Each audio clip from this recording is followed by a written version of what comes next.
Et tout de suite le premier message.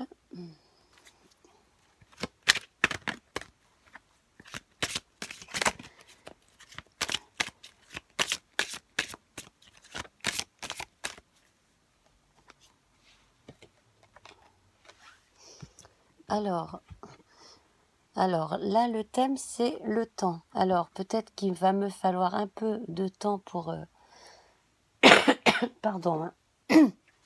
pour pouvoir continuer à faire mes messages de façon normale, qu'il y ait un confort d'écoute pour vous. Effectivement, si je me mets à tousser toutes les 2 minutes, ça va pas le faire. Voilà, en dehors de cela, donc la notion de temps, elle est peut-être présente là chez certains qui en ce moment sont en train de boucler des mémoires, des choses comme ça. Je suis en train de sentir ça pour certains, certaines. Également des soutenances à différents niveaux universitaires là qui se préparent, des choses de ce genre-là.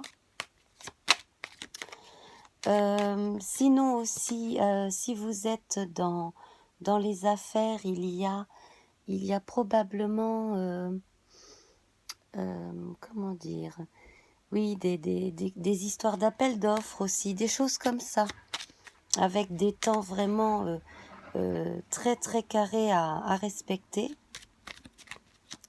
des temps très précis à respecter. Après l'heure, c'est plus l'heure.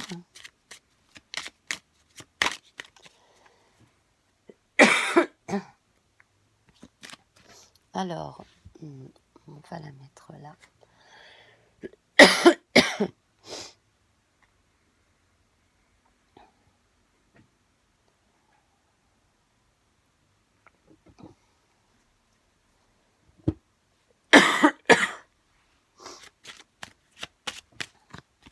Alors, je ne sais pas si vous êtes de nombreux franciliens à regarder BFM Paris, mais là, je vois qu'il y a eu un incendie dans une EHPAD, apparemment la nuit dernière, en plein Paris.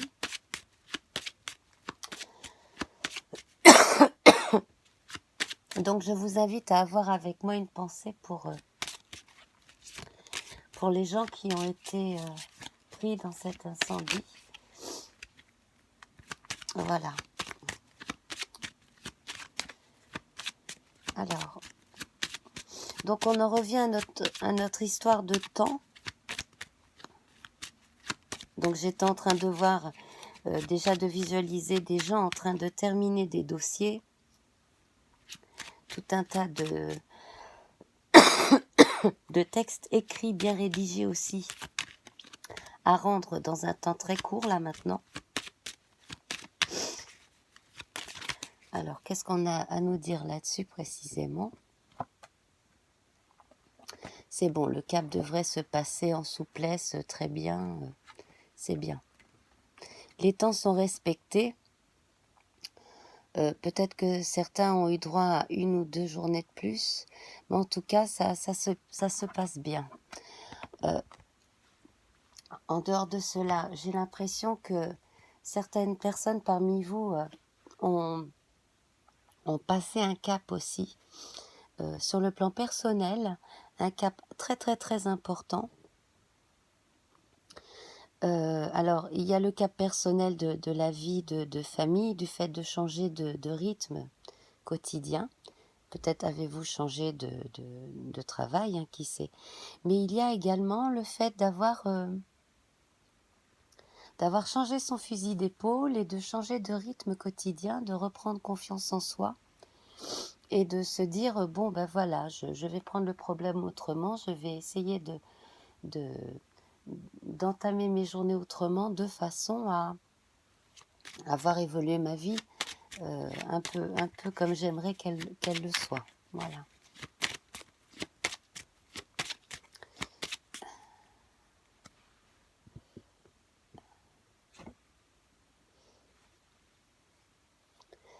Alors, je vois un déplacement là pour quelqu'un.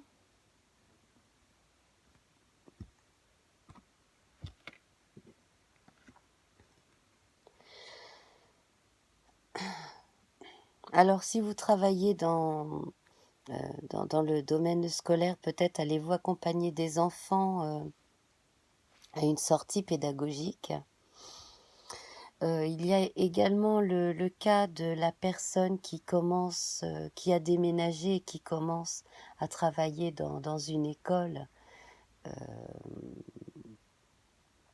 Alors là, je verrai un lycée plutôt. En tout cas, vous avez dû déménager pour commencer ce travail dans cette école-là.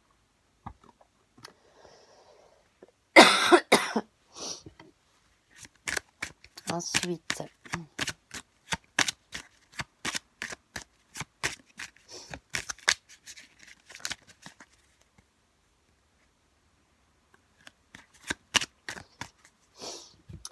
moi, je sens aussi que quelqu'un risque de se faire embêter par de jeunes idiots dans les transports en commun. J'ai deux cartes là qui sont sorties dans le Béline.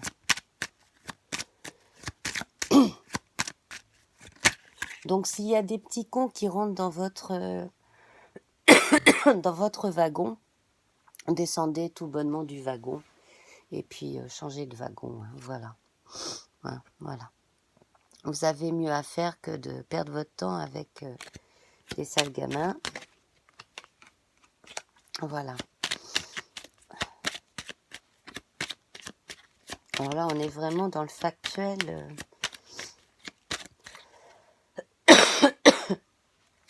Pardonnez-moi. Alors.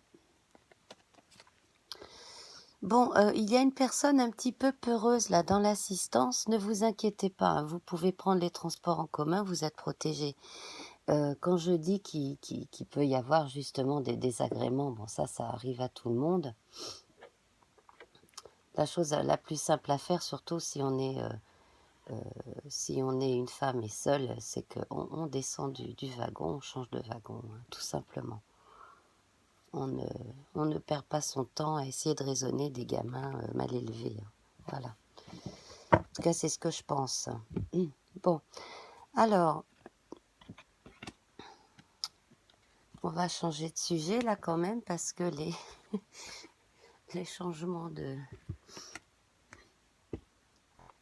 Tout ce qui est en relation avec les déplacements, en relation avec les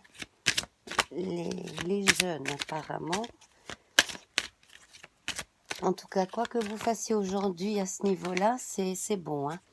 Voilà, la première journée du prof se passe très bien. Vous êtes protégé quoi qu'il arrive. Hein. Alors ensuite,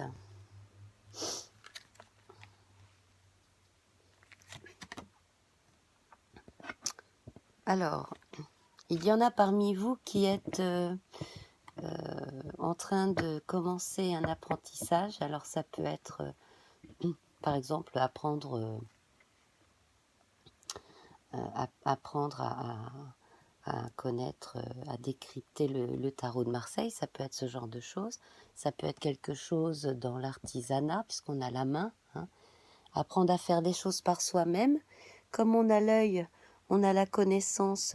Ça peut être des lectures dans des domaines que vous ne connaissiez pas jusqu'à présent.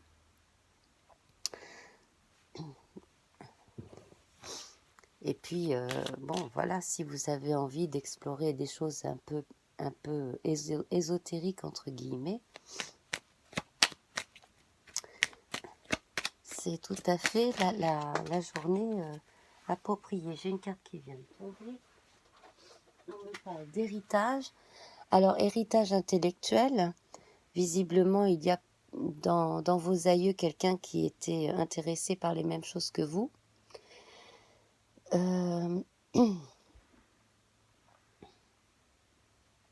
Vous devriez recevoir, alors soit remettre la main sur un objet ou un manuscrit ayant appartenu à un aïeul, un ancêtre, soit recevoir un courrier qui vous annonce que vous héritez de quelque chose. Voilà, on a les deux possibilités ici. Hein.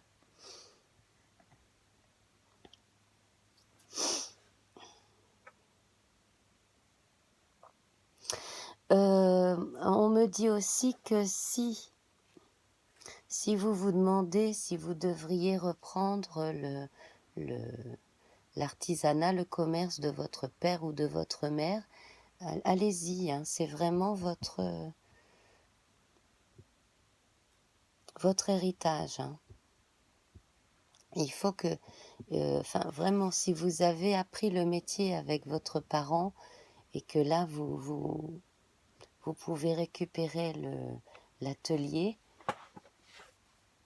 le magasin, etc. C'est la bonne période pour accepter, hein, faites-le. Alors, ce qui risque de vous freiner, c'est la comptabilité, c'est la gestion, ces choses-là.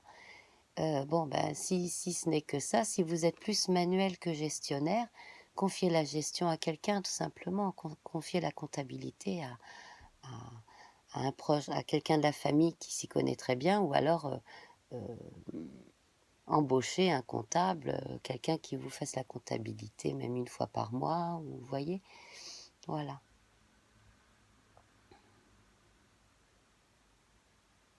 Vous allez être amené aussi à former, hein, former des apprentis apparemment, hein. Alors, je vois plutôt les métiers de bouche, hein, plutôt comme la boucherie par exemple, hein, ce genre de, de magasin-là. Oui. Alors, qu'est-ce qu'on va avoir d'autre comme message? Puis je m'arrêterai là après parce que je ne voudrais pas non plus trop fatiguer ma voix. Je vais essayer de faire un autre tirage après.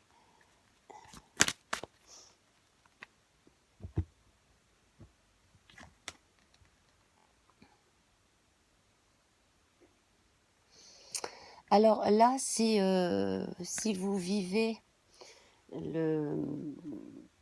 un peu une forme de vide dans votre vie, une espèce de désert affectif, ou si vous êtes fatigué, un peu triste, si ça ne va pas tellement, observez cet état-là, observez-le pendant quelques jours, au moins aujourd'hui, et passez ce cap-là. On vous demande simplement de vivre ici et maintenant cet état dans lequel vous vous trouvez, de façon à passer cette étape au mieux.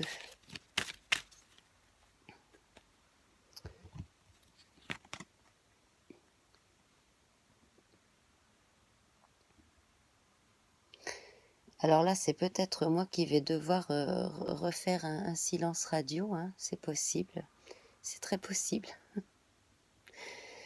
Ça, ce sont mes cordes vocales qui me le diront, hein, à leur façon. En tout cas, j'espère que vous allez bien. Là, je sens que j'ai très envie d'éternuer. Donc, écoutez, je vais vous laisser là-dessus. Et avant d'éternuer, je vous embrasse bien fort et je coupe la vidéo. À très bientôt. Je vous embrasse. Bye bye.